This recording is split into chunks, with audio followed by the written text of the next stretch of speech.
Hello. Now we are going to look at interquartile range. So we know that the range is the highest minus the lowest number.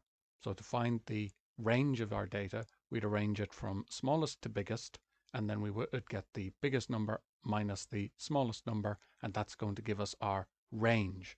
But our range, because it's dealing with the very biggest and the very smallest number, is very heavily affected by outliers, by numbers that are much bigger than the rest of the data set or much smaller than the rest of the data set. So it can be useful to look at the interquartile range, which is where we go in a quarter from the end of our data set and in a quarter from the end of our data set and effectively get the range of the middle half of our data. And that will eliminate a lot of our outlier problem. It'll mean that we'll get a better picture often of the range of most of our data because we won't be as affected by outliers. Now, let's put this into practice.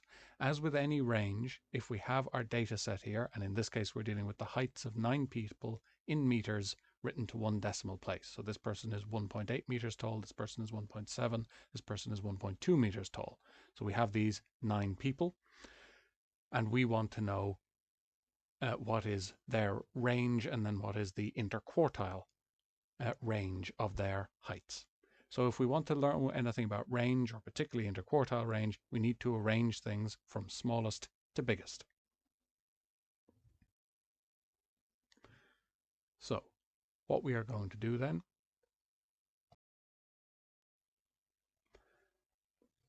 so we will look for our smallest number going up to our biggest number. So we go through our list and just do this out. No particularly clever way to do it. You're just careful to write out all of the numbers and underline the ones you've already got as you go. Otherwise, the chances of making an error are very high.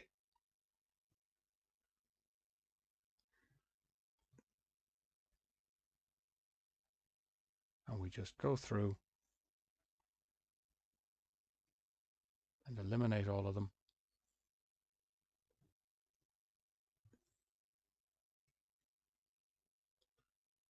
And 1.9 and 1.9. Now, by keeping that reasonably neat, I have 1, 2, 3, 4, 5, 6, 7, 8, 9, and I had 9 to begin with, so I'm somewhat confident that I haven't made an error. So by keeping things neat like that, I'm much less likely to have missed one of my numbers in my data set. Now that I have everything listed from smallest to biggest, what I'm going to do is find the median, because the median is halfway through our data set. So we find the median first, and then we find our quarter of the way through the data, effectively the median of the first half and then the median of the second half of the data. Now, if there are 9 numbers in my group, I have an odd number, that means that there is actually a median. There is a middle number. Now, what does it mean to get to the median? It means that there's the same number of numbers on both sides of that point in my data set. So I have 9. So if I go up 4, and then on my fifth one, I have 4 above 1.8 and I have 4 below 1.8. So it is meaningful to say that this is the middle of my data set. It is the median.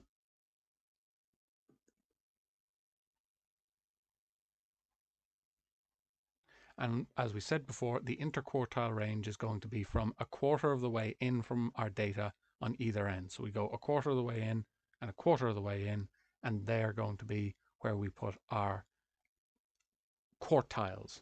So this is effectively the second quartile. We are halfway through. We're 2/4 of the way through. So this would be the second quartile. We often don't bother writing it because it already has the name median. But what would be a quarter of the way through our data? Well, we have 4 numbers here between our median. So our median is here. We have 4 numbers below that. So what's halfway through there? Well, that's going to be right in between 1.7 and 1.7. So our first quartile would be at the average of 1.7 and 1.7, which in this case is fairly straightforwardly just going to be 1.7.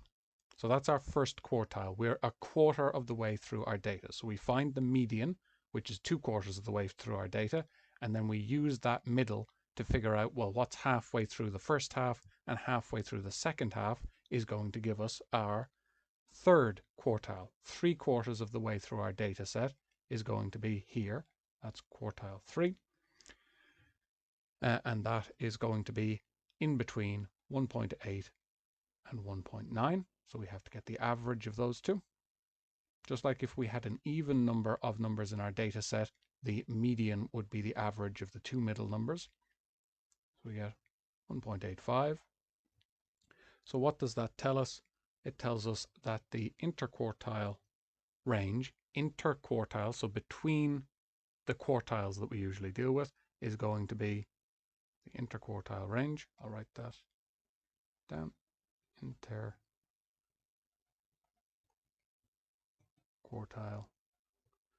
range is going to be 1.85 minus 1.7, which is 0.15. And that is our interquartile range for this data set here.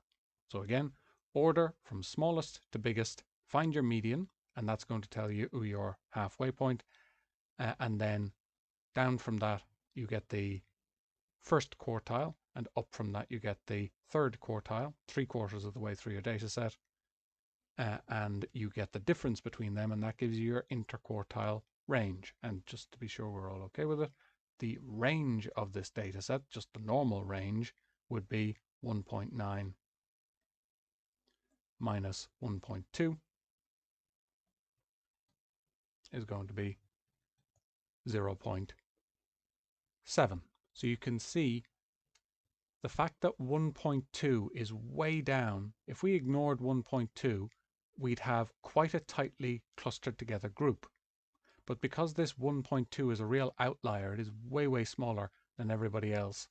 That person is much, much shorter than everybody else in that group of 9 people. As a result, they make the range massively bigger than it really should be if we wanted to get a good picture of how spread out our data is.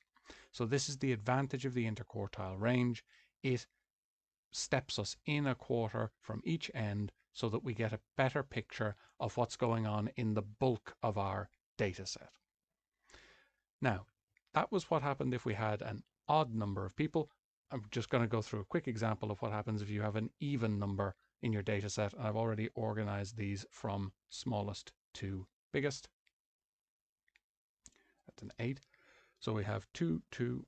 So we have 1, 2, 3, 4, 5, 6.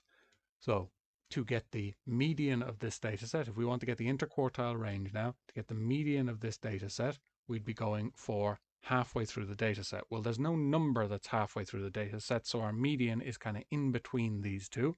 So that's our Q2, our 2/4 of the way through, or our median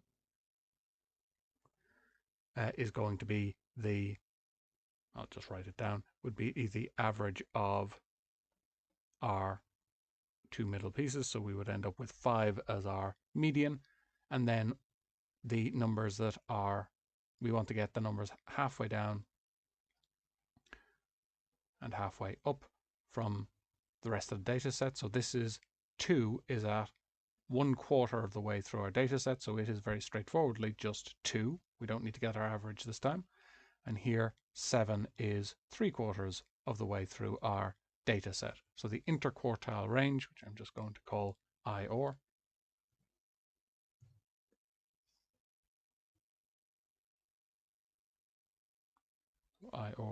interquartile range, is just going to be 7 minus 2. So in this case, the interquartile range would be 5, and the just normal range would be 8 minus 2 would be equal to. 6. So here you can see where the data is reasonably evenly distributed. There's not much of a difference between our range and our interquartile range, but here where we had an outlier, there was a massive difference between our range and our interquartile range, and hopefully that gives a feel for the utility, for the usefulness of our interquartile range. And that's what we need for now.